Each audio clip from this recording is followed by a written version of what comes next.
So we had our first round of voting to pick the next Republican Speaker of the House, and some interesting stuff happened. So first, let's go to this interesting fact. Sean Hannity was apparently lobbying on behalf of Jim Jordan to try to get all the Republicans on board to have Jim Jordan as Speaker. And there was this leaked memo of like what Hannity was saying to the Republicans. I guess he emailed all of them or whatever. And after that was reported, people were like, hey, I don't know, that seems kind of weird. You're supposed to be a news guy on the quote-unquote fair and balanced network, and you're literally lobbying for a particular Republican to be Speaker of the House. It's just, I mean, it's classic, like, as I always tell you, Sean is a partisan hack. He will do partisan hack things. So just be under no illusions about what his role is and what he represents. He represents the Republican Party. He represents the Trump wing, and he was lobbying for Jordan. So here he is addressing that, and then we're going to get to what happened in the vote count.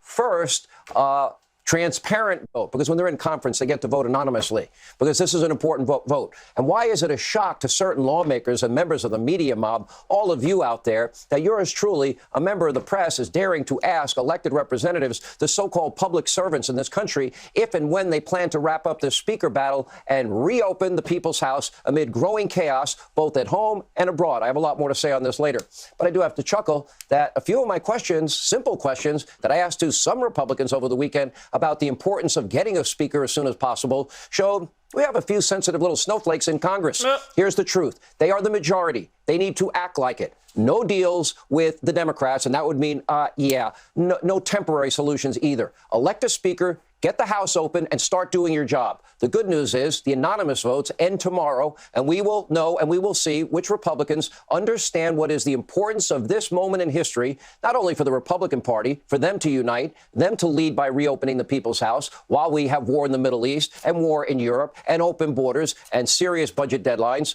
No, I offer no apologies for doing my job and seeking answers from those elected public servants. Again, key word, servants of we, the people. We'll have more on this coming up. So he's trying to strong arm the holdouts.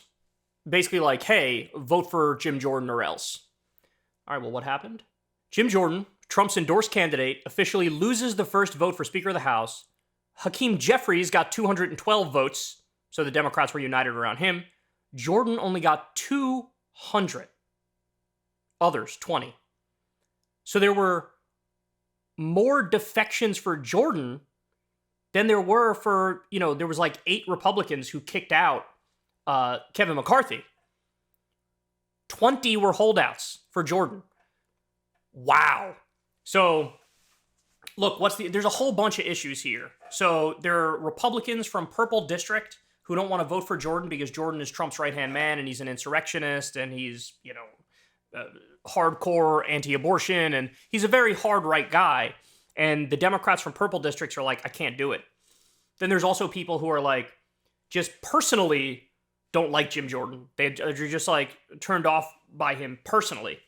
There's like a couple of different factions. I think 3 different factions of people who oppose Jordan. Some people are still just really mad that 8 Republicans threw a tantrum and ousted McCarthy.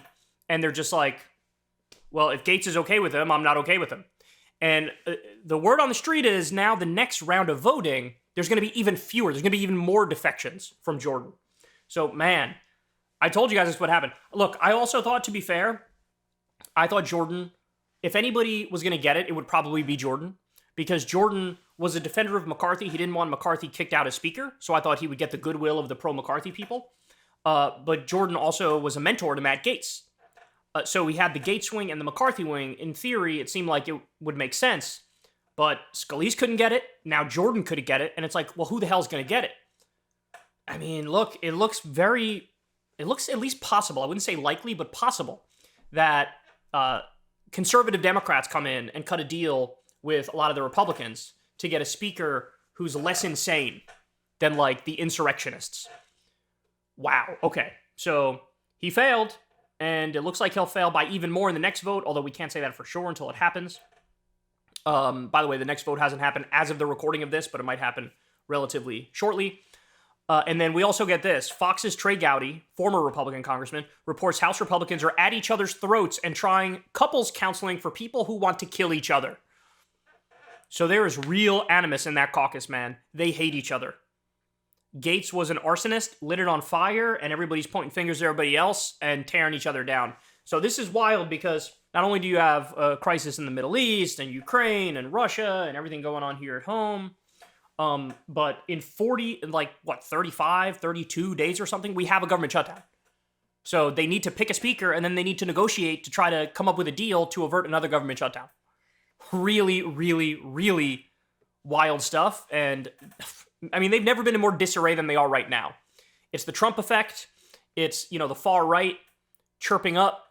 And again, the funniest part to me is that, like, substantively on the actual policies, these people don't really disagree. So a lot of the fighting is it's like a vanity project, and it's a virtue signaling and purity testing contest. Like, who can get most applause from conservative media and the Trump base? Like, that's really at the core of a lot of this, because on policy, they really don't disagree much, but they cannot get their shit together, even in the slightest. Hey, y'all, do me a favor and like and subscribe. It helps out big time in the algorithm. Click the bell as well for notifications when videos drop, and watch that video on screen right now. You know you want to.